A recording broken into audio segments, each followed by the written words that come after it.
यीशु मसीह के नाम में आपका हार्दिक अभिनंदन है। And the blessings upon Israel, Deuteronomy chapter 10 verses 14 and 15. और जिस प्रकार से हम इज़राइल के लिए आशीष वचन पढ़ते हैं वो हमें मिलता है व्यवस्था विवरण उसका 10 का 14 और 15 वचन। Indeed, heaven and the highest heavens belong to the Lord your God. Also the earth with all that is in it. The Lord delighted only in your fathers to love them, and He chose their descendants after them, you above all peoples, as it is this day. सुन स्वर्ग और सबसे ऊंचा स्वर्ग भी और पृथ्वी और उसमें जो कुछ है वह सब तेरे परमेश्वर यहोवा ही का है। तो भी यहोवा ने तेरे पूर्वजों से स्नेह और प्रेम रखा और उनके बाद उन लोगों को जो उनकी संतान हो सब देशों के लोगों के मध्य में से चुन लिया, जैसे कि आज के दिन प्रकट है। Yes, may the Lord speak to us this morning. Let's pray. और परमेश्वर हो कि आज हमसे इस वचन के द्वारा बात करें। Father, in the name of Jesus, speak to every one of us today. ये पिता यीशु मसीह के नाम में हम में से हर एक से आज बात करें। The anointing of the Holy Spirit be upon us.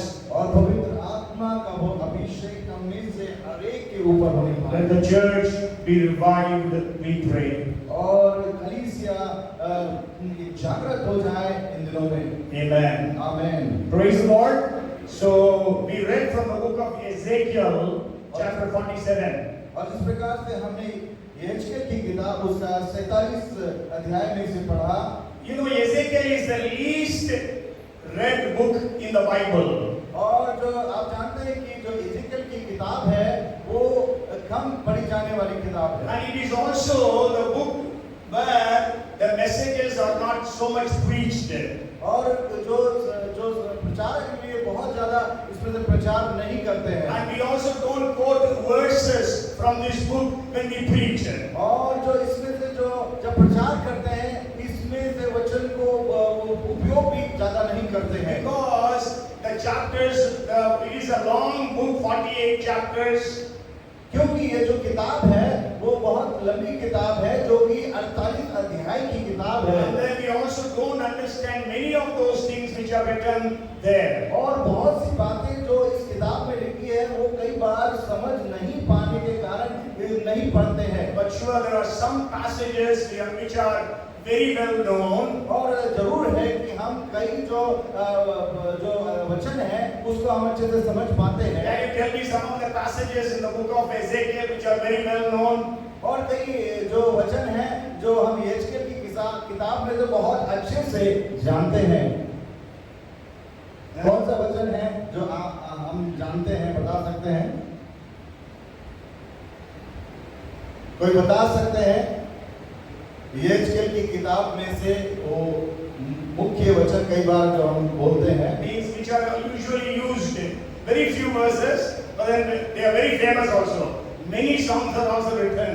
कुछ वचन हैं जो कई बार हम बोलते हैं वो बहुत प्रख्यात है या बहुत प्रचलित है। Yes, सूखी हड्डियों की तराई, the valley of dry bones, 37th chapter. 33 अध्याय में सूखी हड्डियों की तराई जो है उस वचन को कई बार हम बोलते हैं। And the 38th and the 39th chapter, these two chapters speak about the war of Gog and Magog. और जो 38, 38 और 39 जो अध्याय है उसमें हम एक बड़ी सेना को गोग और मागोग के विषय में, युद्ध के विषय में हम देखते हैं। And then this 47th chapter which we read, it speaks about a river. और ये जो 47 अध्याय है वो इस बात को बतलाती है उस नदी के बारे में। And also there are few verses which are quoted. और जरूर है कुछ आयतों को हम बोलेंगे। And that is Ezekiel chapter 3 verse 17-18, where we say we have to warn the wicked, otherwise they will die in their wickedness, but their blood God will require of us. और जिस प्रकार से यहेजकेल की किताब में उस प्रकार से लिखा गया है कि अगर आप दुष्ट को ना चिताएंगे तो उसके खून का लेखा हमसे लिया जाएगा। So we have to share the gospel. That is what challenge we receive. तो जरूर होना चाहिए कि हमें जरूरी है कि हमें उस सुसमाचार को बांटना है। And also Ezekiel 22 and verse 30. और यहेजकेल की किताब 22 उसका 30वां वचन। Anybody can say what is in that verse without looking into your Bible? वो ये बता सकता है वो वचन क्या कहता है बिना बाइबल देखे। बिना बाइबल को देखे। Okay, standing in the gap. जो है उस नाके में खड़े होने के बाद को वहां दर्शाता है। Okay, so Ezekiel means strengthened by God. और जो यहेजकेल का मतलब है परमेश्वर की ओर से सामर्थ्य। Okay, so you go home and read Ezekiel 47th chapter. और घर जाकर आप यहेजकेल की किताब 47 अध्याय को जरूर पढ़ें। I don't know how many of you have read that chapter. मैं नहीं जानता हूँ कितने लोगों ने इस अध्याय को पढ़ा है। This chapter speaks about a river that flows from the temple. और ये जो अध्याय में जो लिखा गया है उस नदी के बारे में, जो नदी जो है वो उस मंदिर में से बहते हुए निकलती है। And so we will just hear some of the things, truths that are written in that passage. कुछ सत्यों को इन वचनों के द्वारा हम सीखेंगे, जानेंगे। The first thing is, okay, the title you can say, the river of the Holy Spirit. जो इस संदेश का जो शीर्षक है पवित्र आत्मा की नदियां। Okay, so it speaks about the river, and that river is the river of the Holy Spirit. पवित्र आत्मा की नदी। Okay, so first point is, it is a prophetical declaration about the river of the Holy Spirit. और जो पहली बात है कि ये जो भविष्यवक्ताई जो है ये घोषणा है उस नदी के विषय में। Okay, so it is speaking about the Holy Spirit. जो पवित्र आत्मा के बारे में हमें बतलाती है। And this was confirmed by Jesus in John chapter 7 verses 37 to 39. और जो यीशु मसीह ने भी इस बात को ही प्रकट किया यूहन्ना की किताब उसका 7 अध्याय उसके 37वें वचन में। Okay, 37 to 39. और 37 से लेकर 39वें वचन तक। But we will just read the 38th verse. केवल हम 38 वचन को ही पढ़ेंगे। Where it says, out of the innermost beings, rivers of water will flow. और वहाँ पर इस प्रकार लिखा है उसके हृदय के जीवन के जल की नदियां बह निकलेगी। Okay, so that Holy Spirit was poured out on the day of Pentecost upon the 120 men and women. और वो पवित्र आत्मा जो है 120 लोगों के ऊपर उंडेला गया था पेंतिकोस्त के दिन में। And the rivers of water was flowing through the entire universe since then. और जो वो पवित्र आत्मा का वो जल है वो वहां से लेकर पूरे दुनिया में फैल गया। Okay, Peter took those waters to many places. और जो पतरस है वो पवित्र आत्मा का जल लेकर बहुत स्थानों में पहुंचा। Philip took that water to the city of Samaria. और जो फिलिपुस है वो पानी को लेकर समरिया में तक गया। And Paul went to many nations of the world. और जो पौलुस है वही पवित्र आत्मा के जल को लेकर बहुत राष्ट्रों और देशों में गया। And Thomas came to India. और जो थोमा है वो भारत में वो जल लेकर आए। So we know different disciples went to different parts of the world, taking that water of the Holy Spirit. और अलग-अलग चेले जो है वो उस पवित्र आत्मा को के जल को लेकर अलग-अलग देशों और राष्ट्रों में गए। And then the second point I want to share with you is the source of this river is God. और जो मैं आपके बारे में आपको बताना चाहता हूँ इस पवित्र आत्मा के जो स्रोत है वो परमेश्वर है। Okay, if you read or if you even study about Jerusalem, there is no water body, no river in Jerusalem city. आप अध्ययन करेंगे तो आप यह पाएंगे कि यरूशलेम में कोई भी पानी का स्रोत नहीं है। Okay, so where this river started or originated. तो कहाँ से वो जो पानी का जो नदी है वो आई? The Bible says it started from the sanctuary or the holy place of the temple. और बाइबल बताती है कि वो जो पवित्र मंदिर में से वो नदी निकली है। And we have to understand when Ezekiel was writing this prophecy, he was not in Jerusalem. और मैं आपको बताना चाहता हूँ जब इज़ेकियल ने इस बुक को इस किताब को लिखा वो यरूशलेम में वो नहीं थे। He was in Babylon. वो जो थे वो बाबुल में थे। But not only that, when he was writing this 47th chapter, the beginning chapters, the Jerusalem temple was there. When he was writing the 47th chapter, even the temple of Jerusalem was broken down by Nebuchadnezzar. और जब यजकल ने 47 अध्याय को लिखा उस समय जो है मंदिर पूरी तरह से नष्ट कर दिया गया था, मंदिर नहीं था। So he had a vision about that temple. और उसे जो दर्शन मिला था वो मंदिर का दर्शन परमेश्वर की ओर से मिला था। And in that vision he saw that there is water being released from inside the temple. और जो दर्शन उसे मिला था उसमें वो दर्शन में देखा जो नदी है वो मंदिर के अंदर से निकल रही है।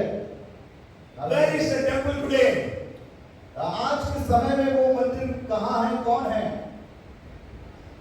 I asked you intentionally where is the temple, but if I ask you who are the temple? मैंने आपसे पूछा मंदिर कहाँ है, लेकिन अगर मैं आपसे पूछता मंदिर कौन है? Who are the temple? So we are the temple. Bible very clearly says you are the temple of God. You are the temple of the Holy Spirit. Bible स्पष्ट रीति से कहती है वो मंदिर जो है मैं और आप है पवित्र आत्मा के मंदिर। That's why Jesus said, whoever believes in me, out of the innermost beings, rivers of living water will flow. इसलिए यीशु मसीह कहते हैं जो मुझ पर विश्वास करता है उसके हृदय से जीवन की जल की नदियां बह निकलती है। Hallelujah. Hallelujah. So wherever you are going, और जहाँ कहीं आप जाते you are हैं going through the streets of Bhopal. और आप भोपाल के रास्तों से होकर जब निकलते हैं, You are going to the school, you are teaching there, or you are a student, you are carrying that river with you. आप जाते हैं या आप अपने कार्य क्षेत्र में जब आप चलते हैं आपके अंदर से पवित्र आत्मा बहता हुआ चलता है। Okay, maybe in the school, maybe in the hospital, maybe wherever you are. हो सकता है आप अस्पताल जाते हैं या स्कूल जाते हैं या जॉब पर जाते हैं। So we have to understand this river was a miracle river. और आपको ये जानना चाहिए कि ये जो नदी है वो चमत्कार करने वाली नदी है। Because there is no water body as I told you. और जैसे जो आपको बताया कि वहाँ पर कोई भी नदी नहीं थी। It originated from the presence of God. और जो कि परमेश्वर की उपस्थिति के कार्य को दर्शाती है। So let that river flow through you and me into the streets, into the nation of India, into the streets of Bhopal. हो कि वो जल की नदियां हम में से होकर भोपाल में और भारत में हमारे द्वारा बहने पाए। And this blessing is not from any government, और ये जो आशीष है किसी भी सरकार के द्वारा नहीं है, not from any king or prime minister. और कोई भी मंत्री या मुख्यमंत्री या उनके दलों के द्वारा नहीं है। We don't receive it by our education or our money. और ये जो है हमारी योग्यता या हमारी पढ़ाई या हमारे पैसों के द्वारा ना मिलने वाली है। We don't receive it because of our name or our fame. और इसलिए नहीं कि हमारा बड़ा नाम है, हमारी बहुत पहचान है, इसलिए नहीं मिलेगी। But we receive it because of our obedience to Lord Jesus Christ. और ये केवल इसी प्रकार हमें मिलेगी आज्ञाकारिता के द्वारा। And then when we read the verses 3 to 5, जब हम वचन को पढ़ते हैं 3 और 4 वचन को, there was a guide who was guiding Ezekiel. और वहाँ पर एक मार्गदर्शक है जो यहेजकेल को मार्गदर्शन कर रहे हैं। I don't know who is that guide. Maybe he was an angel. और हम नहीं जानते कि वो जो मार्गदर्शक है वो कौन है, क्या वो एक स्वर्गदूत है। And he had a measuring tape. और उसके हाथ में एक मापने की डोरी है। And he measured 1,000 cubits. और वो जो उसके हाथ में जो टेप है या मापने का जो मापक है उसे 1000 वो फीट नापता है। हाथ हाथ है ना, हिंदी में हाथ लिखा है। Yes. See, Bible doesn't say about feet. Maybe feet was foot or feet was introduced maybe many years later. हाँ, बाइबल में फुट का जो है जिक्र नहीं है, लेकिन हाथ का जो है वो जिक्र है। Okay, so one hand is called cubit. It is 1.5 feet. और जो एक हाथ है वो 1.5 फीट के बराबर है। Okay, so they walked 1,500 feet. और वो उन्होंने जो चला है 1500 फीट के बराबर। Okay, so as they walked, the water was till the ankle of Ezekiel. और जब वो चले तो जो पानी है वो एजकेल की एड़ी पर टच हुआ। And then again they walked another 1,000 cubits or 1,500 feet. और जो अगला जो उन्होंने 1500 फीट जब चले तो और उसके आगे जाकर भी वो एजकेल की एड़ी पे छुआ। And then out another 1,000 feet, another 1,500 feet, it reached his knees. हाँ, उसके जो है वो आगे जो 1500 फीट आगे चला तो वो उसके घुटनों पे टच हुआ। And another 1,500 feet they walked, it came to his waist. और जब आगे जब 1500 फीट आगे बढ़े तो वो जो पानी है उनकी कमर तक आ गया। And again they walked 1,500 feet, then it was a vast river. Nobody can cross it. It was to be, you have to swim. Even by swimming you cannot cross. और जब 1500 फीट और जब आगे चले तो इतना भयंकर जल हो गया कि उसको लोग जो है पार नहीं कर पाए। 1,000, you know, for 1 kilometer is equal to 3,280 feet. और 1000 किलोमीटर जो है, नहीं, 1 किलोमीटर जो है 3,280 फीट है, फीट के हिसाब से। Okay, so that means they almost walked, means little more than they almost walked 2 kilometers. और वो लगभग 2 किलोमीटर चले वो, Because they walked 6,000 feet. क्योंकि वो 6000 किलोमीटर चले, 6,000 फीट चले, sorry. And then it is almost little more than a mile. और ये जो है कि एक मील के बराबर है। Okay, so what we see here is they came to a place where they had to swim. और जब They came to a place where they had to swim. ऐसे जगह पर पहुंचे यहाँ पर तैरना ही पड़ेगा, क्योंकि खड़ा नहीं हो सकते हैं, तैरना पड़ेगा। And they reached that place. हाँ, ये ऐसे जगह में पहुंचा कि जहाँ पर एक ही बात हो सकती है, यानी कि उसे तैर कर ही जाया जा सकता है। And then you know, Ezekiel says, I could not cross and nobody could cross. He says that. और एजकेल कहता है मैं भी पार नहीं कर सकता और कोई भी पार नहीं कर सकता। You go home and read and get all these details. और घर जाकर आप इस अध्याय को पढ़ें और अध्ययन करें। And then actually this is speaking about our spiritual growth. और ये इस बात को बतला रही है, हमारे आत्मिक स्तर के और आत्मिक बढ़ोतरी के विषय में बता रही है। When I was preparing it, I was thinking maybe many of us have not even entered into this river. और मैं जब अध्याय को अध्ययन कर रहा था और जब मैं पढ़ रहा था तो कई लोग इस भाग में नहीं उतर पाए या इसमें पहुंच नहीं पाए हैं। Okay, we have not reached this river at all. और हम इस जो नदी है इस तक हम नहीं पहुंच पाए अभी तक। Maybe some of us have reached ankle level. और हो सकता है कि कुछ लोग जो है एड़ी के स्तर तक पहुंचे होंगे। Maybe few of us have gone to the knee level. हो सकता है कि कुछ लोग जो है घुटने के स्तर तक पहुंचे होंगे। And some of us might have come to the place of the hip. और कुछ लोग जो है वो कमर के स्तर तक पहुंचे होंगे।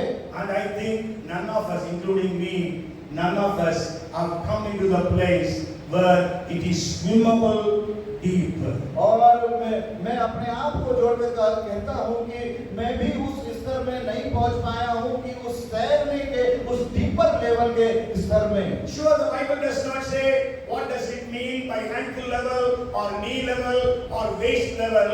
और जो भी बाइबल इस बारे में पूरी तरह से नहीं बताती कि क्या उसका मतलब है, जो एड़ी का स्तर और जो घुटने का स्तर और वो कमर के स्तर और वो बहुतायत के स्तर के। But then we can understand it is speaking about our spiritual growth. और हम इस बात को समझ सकते हैं कि ये हमारे आत्मिक बढ़ोतरी के स्तर को बतलाता है। And we see the water level increased so fast. So it is speaking about the abundance of God's blessings. और जो पानी है उस तेजी से बढ़ने की बात को बताता है कि किस प्रकार से वो बढ़ रहा है।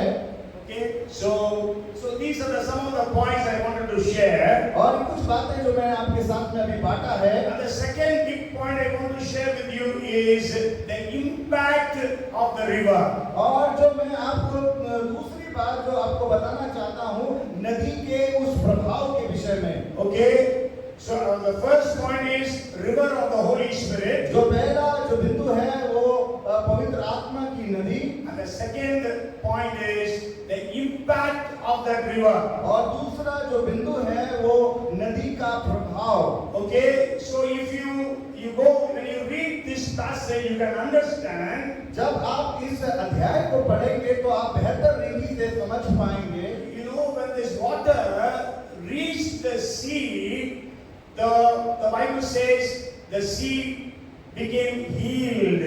The waters of the sea became healed. और जब हम इस नदी के विषय में जब हम अध्ययन करते हैं तो नदी जब समुद्र में मिलती है वो शुद्ध हो जाती है।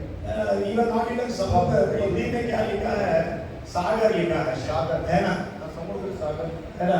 तो यहाँ पर बताएं हिंदी में क्या लिखा है? हिंदी इंग्लिश में सी लिखा है, but it is actually, see when we read that we don't understand what is that sea. क्या लिखा है? कौन सा वर्ष? 7th verse. लौट कर मैंने क्या देखा कि नदी के दोनों तटों पर बहुत से वृक्ष है। 8वां पद पढ़िए। तब उसने मुझसे कहा यह सोता पूर्व देश की ओर बह रहा है और अराबा से उतर कर ताल की ओर बहेगा और यह भवन से निकला हुआ सीधा ताल में मिल जाएगा, उसका जल मीठा हो जाएगा। ताल मीन्स समुद्र या सी। Okay. Actually, we have to understand the geography of the area also. और हम उस बात को उसकी पृष्ठभूमि से हम समझ सकते हैं। Okay, so it is speaking about Dead Sea, Dead Sea. और ये वो जो है मृत सागर के विषय में बात कर रहे We हैं। all know about Dead Sea. और हम सब जानते हैं मृत सागर के विषय में। Why it is called Dead Sea? क्यों उसको मृत सागर बोलते हैं? Why we call Dead Sea as Dead Sea? क्यों उसको मृत सागर बोलते हैं? मृत सागर को Anybody? Yes. Okay, so there is excess salt and the body floats. Yes. Yes, there is no living creature there. Nobody can live in that. No fish can live. No water plants, water weeds can live in that Dead Sea. इसलिए उसे मृत सागर कहते हैं क्योंकि उसमें कोई भी जीव का जीवन नहीं है। And also we cannot die in that Dead Sea because you will be floating in that Dead और Sea. जरूर हम उस जो मृत सागर में डूबकर नहीं मरेंगे क्योंकि हम ऊपर ही रहेंगे। In Bible does not say Dead Sea. Bible says Salt Sea. Bible जो है उसे मृत सागर नहीं बोलती है, उसे जो है जो नमक का सागर बोलती है। Yes. So there are so many verses. I don't want to give. If you want the references, I can give you later on. So Salt Sea, because it was full of salt, as Jasmine was telling. और जिस प्रकार बहन jasmine ने कहा कि वो पूर्ण रूप से जो है नमक से भरा हुआ है। Okay. So you know it is having. So today people go there and they all lie down on the Dead Sea. और आज के दिन में हम जरूर देख सकते हैं लोग उस मृत सागर में लेटे हुए रहते हैं और डूबते नहीं हैं। And the Dead Sea is 33 kilometers from the Jerusalem temple.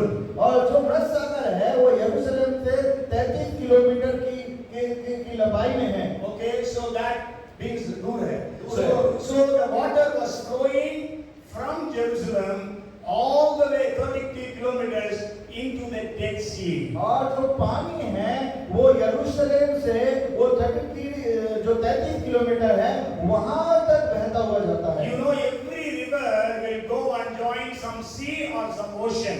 और हर एक नदी जो है समुद्र में जाकर मिलती है। Okay, so this river of the Holy Spirit went and fell into the Dead Sea. और ये जो पवित्र आत्मा की जो नदी है वो जो है मृत सागर में जाकर मिलती है। The Dead Sea was not so very big. It was just 50 kilometers in length and 15 kilometers in width.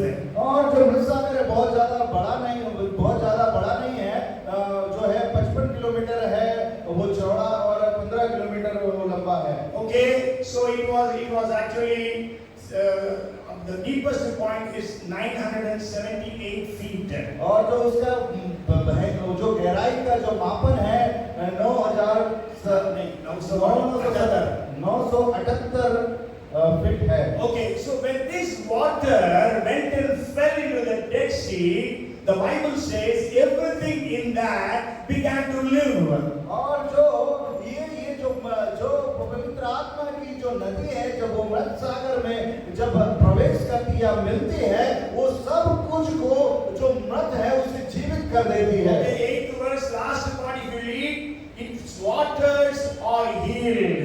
और जो 8वें वचन का जो आखिरी भाग है वो बताता है कि जो पानी है वो उसे जीवित कर देता है। Okay, so what is the impact of the river of the Holy Spirit? क्या जो प्रभाव है पवित्र आत्मा की वो नदी के का प्रभाव हम पर है? It transforms every individual. और ये जो है हर एक व्यक्तिगत लोगों को परिवर्तित कर देता है। On the day of Pentecost, this river was flowing into the lives of the disciples. और जो ये पेंटिकोस्ट के दिन में जो पवित्र आत्मा की जो नदी है उन्होंने प्रेरितों के चेलों के जीवन को रूपांतरित कर दिया। We know they were all covered. They were all in a closed door rooms. और हम जानते हैं कि वो डरे हुए थे, वो छुप कर अपने आप को छुपाकर उस स्थान में प्रार्थना कर रहे थे। Okay, so that was the time when the Holy Spirit came upon them. और उस समय जो पवित्र आत्मा है उनका ऊपर आ ठहरा।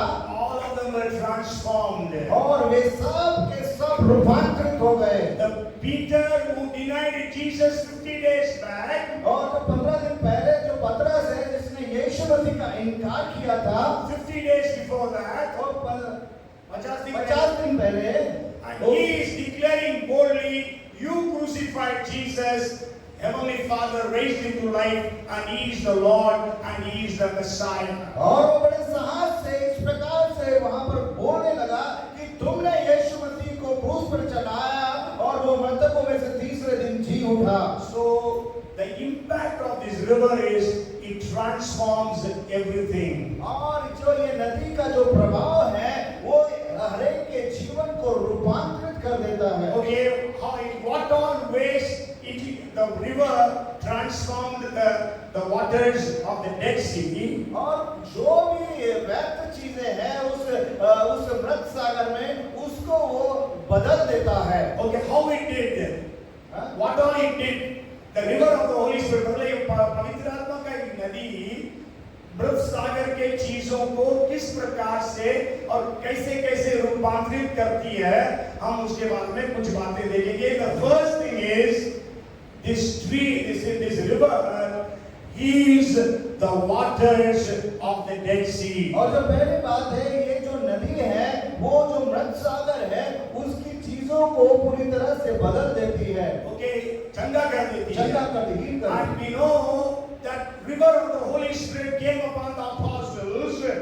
जब जो पवित्र आत्मा की नदी जब प्रेरितों के जीवन में आई, we know the healing power was flowing through the disciples of Jesus. और तो वो चंगाई की जो सामर्थ है वो प्रेरितों के अंदर से बहने लगी। The Bible says through the apostles God performed mighty miracles. और बाइबल बताती है कि प्रेरितों के जीवन से वो चंगाई या वो सामर्थ बहने लगी। You can read about it in Acts chapter 2 also chapter 5 verse 12. और इससे जाकर आप इस वचन को पढ़ें, प्रेरितों की किताब 2 अध्याय उसके 43 वचन को, और प्रेरितों की किताब उसके 5वें अध्याय में And 12th verse. और उसके 12वें वचन को। That healing power was flowing through Peter and John. और जो ये चंगाई की जो सामर्थ है पतरस और यूहन्ना के अंदर से बह रही थी। So that's why they could heal that man who was lame, who was born lame, and he was about 40 years of age. और इसीलिए जो 40 साल से जो लंगड़ा व्यक्ति था,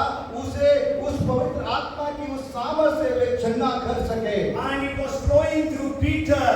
और वो जो है पतरस के अंदर से बह रही थी। That's why when Peter was walking on the roads, by his shadow, all the people were getting healed and they were delivered from demon possession. और जैसे हम जानते हैं कि जो पवित्र आत्मा का जो नदी उनके अंदर थी, इतना बह रही थी कि जब वो रास्ते में चल रहे थे, पतरस की परछाई से लोग चंगे हो रहे थे। And this river was flowing through Stephen. So the Bible says there were great signs and wonders that happened through the hands of Stephen. और यही पवित्र आत्मा की नदी जो स्तिफनुस के जीवन में थी, और स्तिफनुस के हाथ से बड़े चिन्ह और चमत्कार प्रकट किए जा रहे थे। That's what we read in 6 and verse 8 of Acts.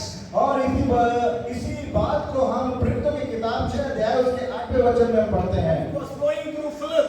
और यही जो है फिलिप्पुस के जीवन से पवित्र आत्मा की वो जल की नदियां बह रही थी। In the city of Samaria it was flowing through. और उनके साथ में वो समरिया के शहर में वो पवित्र आत्मा की नदियां उनके अंदर से बह रही थी। That's why the Bible says there was great joy in the city of Samaria. और यही बाइबल कहती है कि समरिया में बहुत बड़ा आनंद वहां हुआ। Because people were getting healed of all their sicknesses and demon possessed people were delivered. क्योंकि वहां पर जो है लोग अपनी बीमारी से छके हुए और दुष्ट आत्मा से छुड़ाए गए। It happened through the hands of Paul. और यही जो है पौलुस के जीवन से भी वो पवित्र आत्मा की सामर्थ बह रही थी। The Bible says in 19th chapter and verse 10 of the Acts that God performed mighty miracles through the hands of और Paul. प्रेरितों की किताब 19 उसके 10वें वचन में बाइबल बताती है कि पौलुस के द्वारा बड़े चिन्ह और सामर्थ के काम किए जा रहे थे, और उसके ऊपर लोग रुमाल और अंगूठे छुला कर बीमार चंगे हो रहे थे। Sure, we see some healings taking place, but not the healings of the standard of what we read in the book of Acts. और जरूर हमें कुछ जगहों में चंगाई देखते हैं, लेकिन वो कुछ जगह पे है, लेकिन बहुतायत से नहीं देख रहे। That's why I said even now, we are not in that river of the Holy Spirit. और इसलिए वो जो बात है वो हमारे अंदर वो जो पवित्र आत्मा की जल की नदी की भरपूरी को हम नहीं देख रहे हैं। And then the second thing that we see that impact was there were fishes all over that sea. और जो दूसरा जो प्रभाव है, Yes, we can say life was there. और जो दूसरा प्रभाव है वहाँ पर जो है वहाँ पर जीवन आता है। Okay, maybe we will read the 9th verse of 47th chapter of Ezekiel. और उसका 9वां वचन जहाँ हम यहेजकेल की किताब से पढ़ते हैं। And it shall be that every living thing that moves wherever the rivers go will live. जहाँ जहाँ यह नदी बहे वहाँ सब प्रकार के बहुत अंडे देने वाले जीव जंतु जिएंगे, और मछलियाँ भी बहुत हो जाएंगी, क्योंकि इस सोते का जल वहाँ पहुँचा है, और ताल का जल मीठा हो जाएगा, और जहाँ कहीं यह नदी पहुँचेगी वहाँ सब जंतु जिएंगे। Yes, so there will be life. So this river of the Holy Spirit will give life into the lives of people. और ये जो पवित्र आत्मा की जो नदी है लोगों के जो जीवन में जीवन प्रदान करेगी। That's why we know the gospel of Jesus Christ, when it went into the different nations by the power of the Holy Spirit, we see that civilizations were transformed. और यही जो पवित्र आत्मा के नदी के द्वारा जो सुसमाचार पहुंचाया गया और भेजा गया, और राष्ट्र के लास्ट लोग जो है बदल गए, रूपांतरित हो गए। Okay, you know the Western countries, because of the gospel,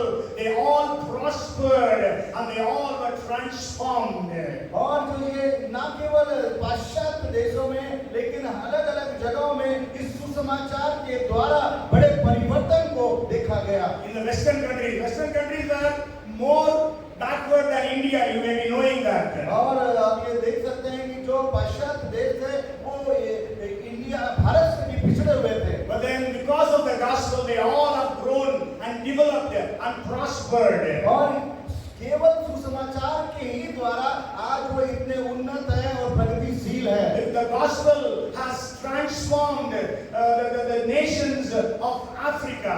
और जो सुसमाचार है उसने उस पूरे अफ्रीका देश को रूपांतरित कर दिया, बदल दिया है। And the gospel has even transformed some of the evils, the social evils of our nation. और जो सुसमाचार है वो जो सामाजिक कृतियां है उसने भी हमारे देश को भी परिवर्तित किया है। We all know that because of the missionaries, after bringing the gospel into our nation, they could work on abolishing sati. और हमारे देश में भी जब सुसमाचार जो मिशनरियों के द्वारा लाया गया उससे पहले हमारे देश में भी कई प्रकार की कुटिया थी। जिस प्रकार से हम देखते हैं जो सती प्रथा है वो सुसमाचार जो प्रचारकों के द्वारा समाप्त किए गए। And you know, those days lepers were killed in India. और उन दिनों में जो है जो कोढ़ी है उनको मार दिया जाता था। But then the missionaries came and began to treat the patient, the leprosy patients. और जो मिशनरीज है वो आए और उन्होंने जो है कोढ़ियों का इलाज किया, उनके लिए एक कार्य किया। In many families, girls were sent as temple prostitutes, and that was stopped by the gospel of Jesus Christ. और उन दिनों में कई लोग जो है मंदिरों में जो है लड़कियों को देवदासी बनाकर भेज दिया करते थे। And the child marriages were stopped by the missionaries. और जो बाल विवाह है मिशनरियों के द्वारा ही उसे रोका गया। And you know, in Tamil Nadu, in an area, the low caste women cannot wear blouses those days. और तमिलनाडु में उन दिनों में जो निचली जाति की जो महिलाएं थी वो ऊपरी हिस्से को नहीं कवर करती थी, ढकती नहीं थी। And you know, it was so bad when the prince used to go on the road on the horse, they have to show their breast, open their sari and show the breast to the prince. That was how mean our nation was.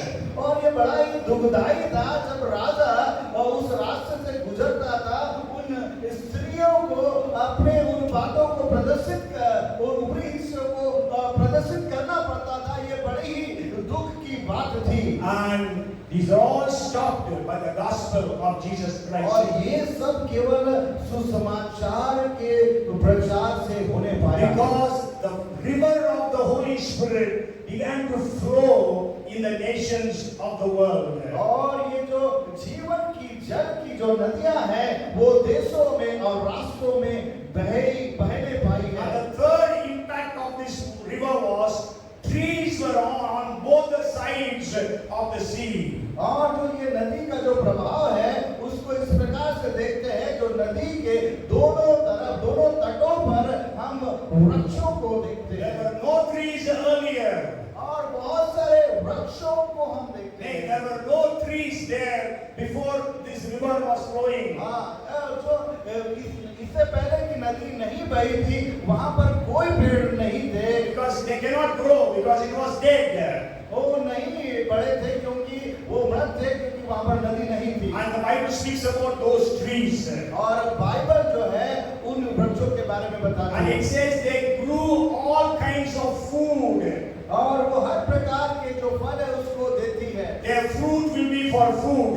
और वो जो उसके फल है वो भोजन के लिए And उपयुक्त है। they bore fruit every month. और वो हर महीने देने वाला भोजन है, फल है। And their leaves will not wither. और वो जो उनके जो है वो खत्म होने वाले नहीं है। उसके पत्ते नहीं मुरझाते.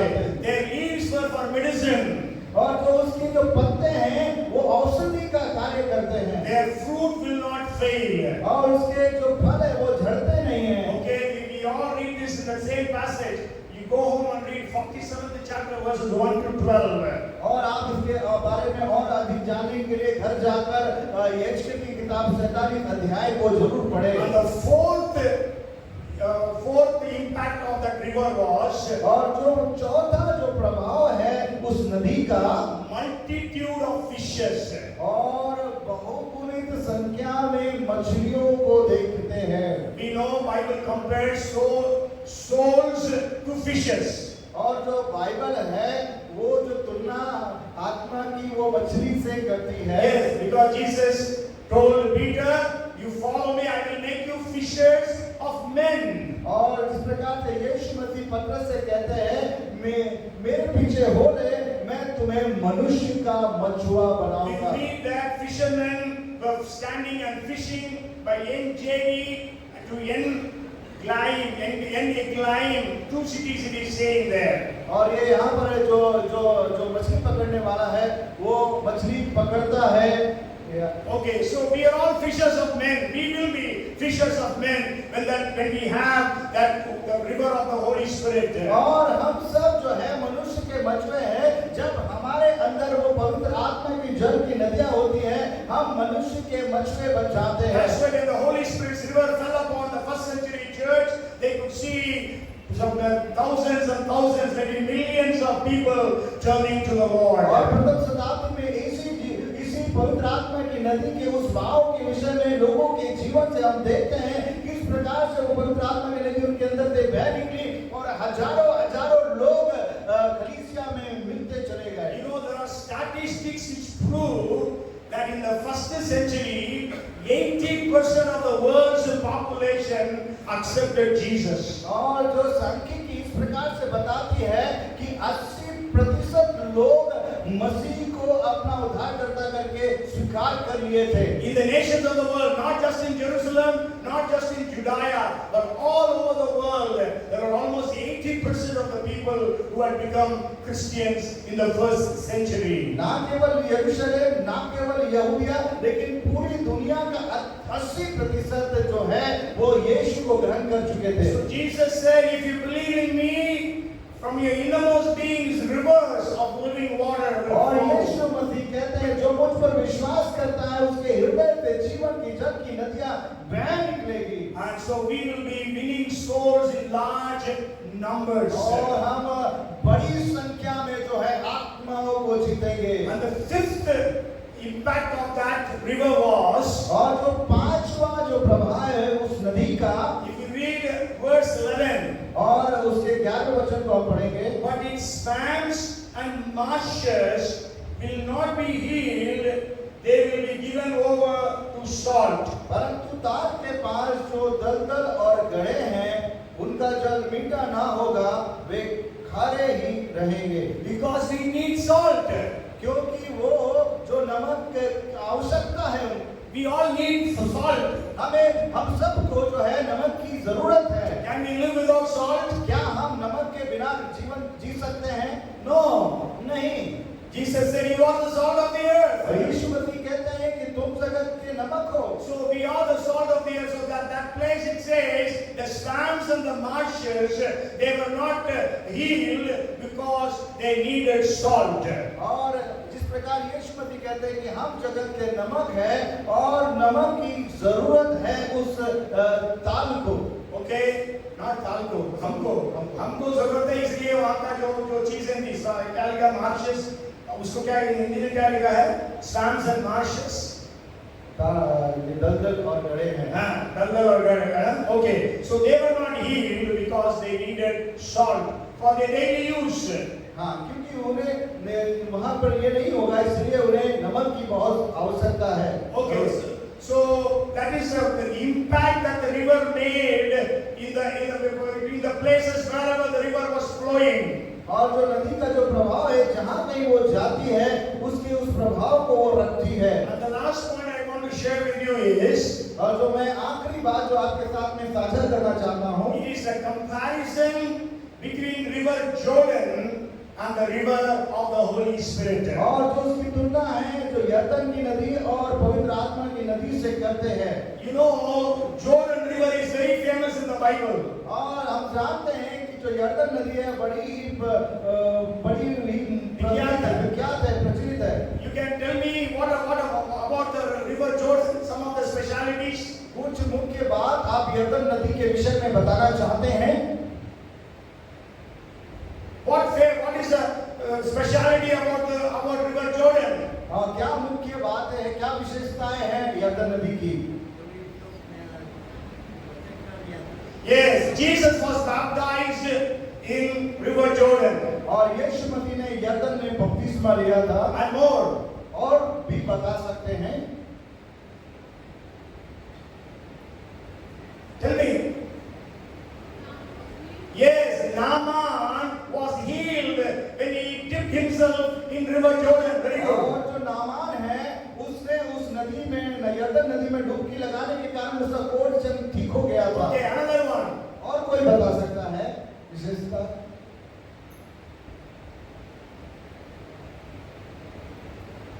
You said Jesus was baptized in River Jordan, but none of you said John the Baptist was baptizing the entire, he baptized the entire nation of Israel in River Jordan. आपने ये तो बता दिया कि यीशु ने यरदन में बपतिस्मा लिया, लेकिन आपने ये नहीं बताया कि जो यूहन्ना बपतिस्मा दाता है उसने पूरे इस्राएल को उसमें बपतिस्मा दिया। Because you go home and read Matthew's 3rd chapter, the entire Jerusalem and Judea went and they were baptized in River Jordan. और घर जाकर आप मत्ती के 3रे अध्याय को पढ़ेंगे तो आपको मालूम होगा कि जो यूहन्ना बपतिस्मा दाता है उसने पूरे इस्राएल और यहूदिया के लोगों को बपतिस्मा दिया। And not only that, it was in River Jordan, on the banks of River Jordan, John the Baptist declared, "This is the Lamb of God who takes away the sin of the world." और यूहन्ना बपतिस्मा दाता ने उसी यरदन नदी में इस बात को वहां घोषणा किया और बताया कि ये परमेश्वर का मेमना है जो जगत के पापों को उठा ले जाता है। John the Baptist declared, "Behold, he is the Son of God." और जो यूहन्ना बपतिस्मा दाता है उस बात को बताया कि ये परमेश्वर का मेमना है, पुत्र है। And then the third thing was, he said, "He is the one who is going to baptize you with the Holy Spirit and fire." और वो यही बात को वहां पर भी बताया कि यही है जो तुम्हें पवित्र आत्मा और आग से बपतिस्मा देगा। Means it was a place of great revelation. और वो जगह थी, वो स्थान था जहां पर एक बड़ा प्रकाशन हमें प्राप्त हुआ। Okay, anyway, anything else you want to speak about Jordan? और कोई बताना चाहता है यरदन नदी के विषय में? The people of Israel, they crossed the river Jordan to enter into the land of Canaan. और जो इस्राएल की जो लोग हैं उन्होंने यरदन नदी को अद्भुत रीति से पार कर इस्राएल में प्रवेश किया था। And anything more? और कोई बता सकते हैं? Just for Elijah and Elisha, God parted river Jordan. और जो एलिसा है और एलिया है वो उन्होंने भी यरदन नदी को दो भाग में बांट दिया था। And just for Elisha to cross over, God parted river Jordan. केवल एलिसा के लिए जो है यरदन नदी को दो भाग कर दिया। And not only that, you know, when the sons of prophets went to cut wood on river Jordan along with Elisha, we know the axe fell into the river, and then Elisha put a stick and the axe began to float, and that happened in river Jordan. और जो यरदन नदी में जो भविष्यवक्ता के पुत्र जब लकड़ी काट रहे थे और उनकी जो कुल्हाड़ी वहां पर डूब गई, तब हम जानते हैं कि जो एलिसा है उसने वहां पर किस प्रकार से उस अद्भुत काम को वहां पर दिखाया। Such a great and precious river Jordan. और बहुत ही बहुमूल्य और बहुत ही जो है कीमती या अद्भुत नदी हम कह सकते हैं यरदन नदी को। And you know that Jordan River originates from Mount Hermon in North Israel. जो यरदन नदी है जो है उसका जो उत्पत्ति है जो पर्वत है माउंट Hermon पर्वत है ना? And you know where it falls into? Anybody knows where river Jordan falls into?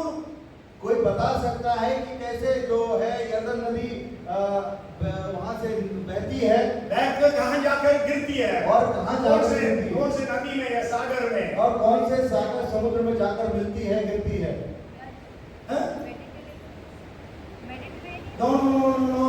See, since I am preaching this, you should have at least used your brain and said, Dead Sea. और मैंने आपको जैसे बताया, आप उसको बता सकते थे बड़ी आसानी से कि वो मृत सागर में जाकर गिरती है। Such a great river Jordan has been flowing into the Dead Sea for thousands of years. इतनी महान नदी, इतनी प्रख्यात नदी और इतनी अद्भुत नदी जो है वो मृत सागर में जाकर गिरती है हजारों साल, but could not change that river anyway. और उसके बावजूद भी उसकी जो प्रकृति है वो बदलती नहीं है।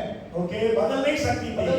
But when this Spirit of the Holy Spirit reached to Dead Sea was completely transformed. और ये जो पवित्र आत्मा की जल की जो नदी है, जब उस मृत सागर में गिरती है, उस मृत सागर को रूपांतरित कर देती है। So we have been preaching in the nation of India for the past 2000 years. और हम जो परमेश्वर के सुसमाचार को पिछले 2000 साल से प्रचार कर रहे हैं, But still we could not change or transform this nation. और अभी तक जो है ये हमारा देश बदला नहीं है। Okay, so what we need to do is we need to pray for this river of the Holy Spirit to flow through the believers of this nation into the streets, towns, villages and cities so that everything will be transformed. और हमें क्या करना चाहिए कि हमें इन दिनों में प्रार्थना करना चाहिए कि वो पवित्र आत्मा की जो नदी है हम में से प्रत्येक के ऊपर आ जाए और वो उस नदी का जो बहाव है हम में से होकर उन नगरों में, रोडों में, गांवों में, कस्बों में बहता हुआ चला जाए और पूरी तरह से देश और दुनिया को रूपांतरित कर दे। Hallelujah! Hallelujah! Praise the Lord. That's why Bible says pray for the latter rains. और इसलिए बाइबल कहती है कि अंतिम वर्षा के लिए प्रार्थना करो। That's why Jesus said, all who thirst, you come unto me, and those who believe in me, from the innermost beings, rivers of living water will flow. और इसलिए यीशु मसीह कहते हैं जो कोई प्यासा हो मेरे पास आए, मैं उसे पानी दूंगा और वो जीवन की जल की नदी दूंगा और वो एक सोता बन जाएगा जो हमेशा हमेशा के लिए उमड़ता रहेगा। So let us start praying for the river of the Holy Spirit to flow through us. हो कि हम प्रार्थना करें उस पवित्र आत्मा के जल की नदी के लिए। From God, let us pray. आइए हम प्रार्थना God, we करें। are so grateful to you for the 47th chapter of Ezekiel. ओ परमेश्वर पिता, हम आपका बहुत धन्यवाद करते हैं ये एजकेल 47 अध्याय के लिए। Thank you for the river of the Holy Spirit. धन्यवाद पिता इस जीवन की जल की नदी के लिए। Thank you, Lord, for the promise of the rivers of living water to flow in and through us. ओ परमेश्वर पिता, हम धन्यवाद करते हैं वो जीवन की जल की नदी हम में से बह निकले। Oh Lord, pour out that Spirit upon us. ओ परमेश्वर अपनी पवित्र आत्मा को हम पर उंडेल दे। Let the Holy Spirit's river flow through every one of us who is here. ओ हमें से प्रत्येक जन जो यहाँ पर है उसके जीवन में वो पवित्र आत्मा के जल की नदी बह निकले। Oh, in the name of Jesus. यीशु के नाम से Transform every place. ओ हर एक जगह को बदल दे, रूपांतरित कर दे। Transform every colony. ओ हर एक कॉलोनी को रूपांतरित करिए। Transform every office where we are working. ओ हर एक कार्यस्थल को रूपांतरित करे जहाँ वे कार्य करते हैं। Transform every marketplace where we will be going. ओ हर एक जो बाजार में वे जब जाते हैं उस बाजारों को उनके अंदर से पवित्र आत्मा की जल की नदी से रूपांतरित करिए। Lord, you bless every one of us, we O pray. परमेश्वर हर एक जनों को आप आशीषित करिए। For 2000 years we could not do anything, Lord. ओ 2000 वर्ष हो गए प्रभु जी, कुछ नहीं हो पाया है। Sure, there are some pockets where something has happened. जरूर कुछ बातें हुई है। Lord, we pray for the entire nation of India to be transformed. ओ परमेश्वर पिता, हम प्रार्थना करते हैं हमारा संपूर्ण भारत रूपांतरित हो जाए। All the 28 states and 8 union territories to be transformed. ओ परमेश्वर 28 राज्य जो है वो परिवर्तित हो जाएं। And also 238 nations of the world be transformed. और इसके साथ ही 238 जो राष्ट्र है वो भी परिवर्तित हो जाएं। We give you the glory and the honor. हम सारे आदर और महिमा आपको देते हैं। In Jesus' name we pray. यीशु के नाम से हम प्रार्थना मांगते हैं।